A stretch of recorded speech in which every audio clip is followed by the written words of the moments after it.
वैराग्य भी 4 प्रकार का होता है। यतमान, व्यतिरेक, एक इंद्रिय और पर वैराग्य। पत्नी ने, पति ने या किसी ने गड़बड़ की और आ गया कि संसार कुछ भी नहीं, ये यतमान वैराग्य है। लेकिन फिर कॉम्प्रोमाइज हो गया, ये वो तो भूल जाएगा।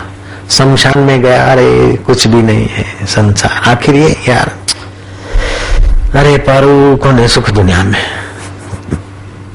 वैराग्य हुआ। यतमान वैराग्य हो और कोई नियम ले ले तो बढ़ाता जाएगा, लेकिन हुआ और फिर शमशान में से घर आया तो घर का।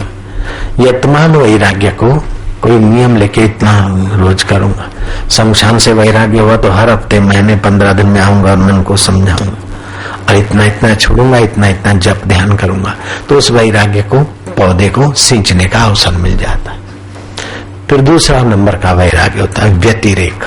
कुछ विषय छूट गए, कुछ गपसप छूट गया, कुछ फालतू आकर्षण छूट गया, कुछ पफ पाउडर, लाली, लिपस्टिक छूट गया, लेकिन बॉय कट तो अभी भी पसंद है, अभी भी थोड़ा सा पिक्चर देखना पसंद है, जरा टिप टाप रहना, अभी कुछ तो छूटा है, कुछ अभी छोड़ना मेरे बस की बात नहीं है, प्लीज। अब मैंने सिगरेट तो छोड़ दी, एक बीड़ी तो पीता हूं और क्या करता हूं, पहले नाक में से धुआं निकालता था, वो भी बंद कर दिया, बाबा मुंह में से निकाल देता हूं।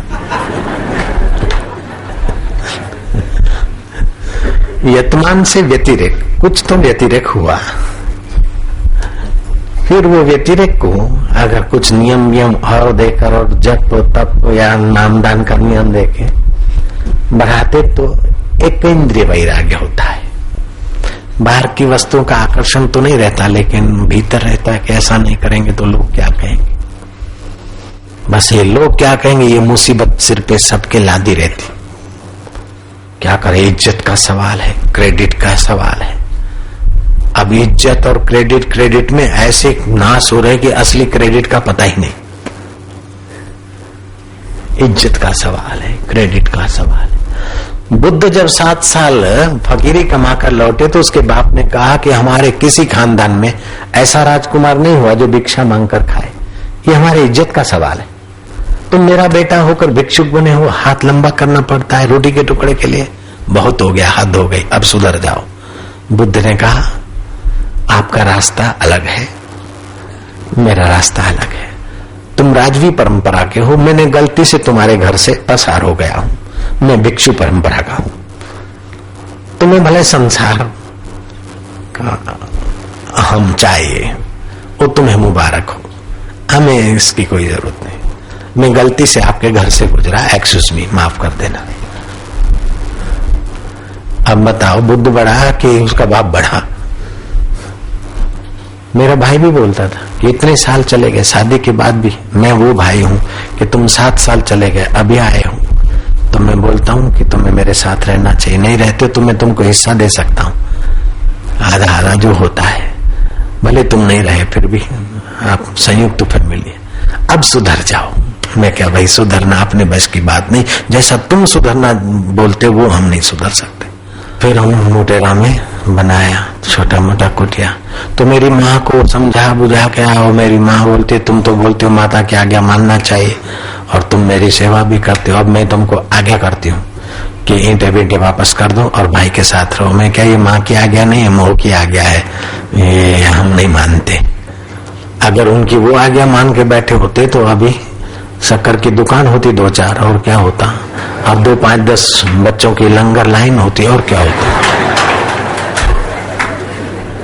और फिर खे भी करते रहते। और इनकम टैक्स के ऑफिस में लाइन में खड़े थे, तो भरना है, ये बड़ा साहब है, वो बड़ा साहब है, साहब आना जरा चाय पानी पियो, साहब ये करो, ये करते और क्या करते, जैसे और व्यापारी करते वही करते और क्या करते। इनकम टैक्स कमिश्नर 2-2, 3-3 आते सत्संग में, फिर वो एक दूसरे का परिचय देते कि बापू जी यहाँ के हैं कमिश्नर, यहाँ के। मैं कहा ठीक है, बोले ये चीफ कमिश्नर है हमारे सबके, मैंने साहब है। मैं कहा ठीक है, इधर भी देखो कुछ होता है तो इनकम टैक्स का ले जाओ। बोले बापूजी इन्होंने गलत परिचय दिया, हम आपके दास हैं, हम आपके सेवक हैं। तो आप ईश्वर में होते हो तो संसार तुम्हारा सेवक होकर भी भाग्यशाली बन जाता है, और आप जब संसार में होते हो तो संसार को साहब बनाते हो, तभी भी ठोकर खानी पड़ती। लो, आप ईश्वर के साथ एक होते तो संसार तुम्हारा सेवक बनकर भी अपने को भाग्यशाली मानता है, और आप संसार में आसक्त होते हो तो फिर किसी का दास बनकर भी उतना मजा नहीं आता।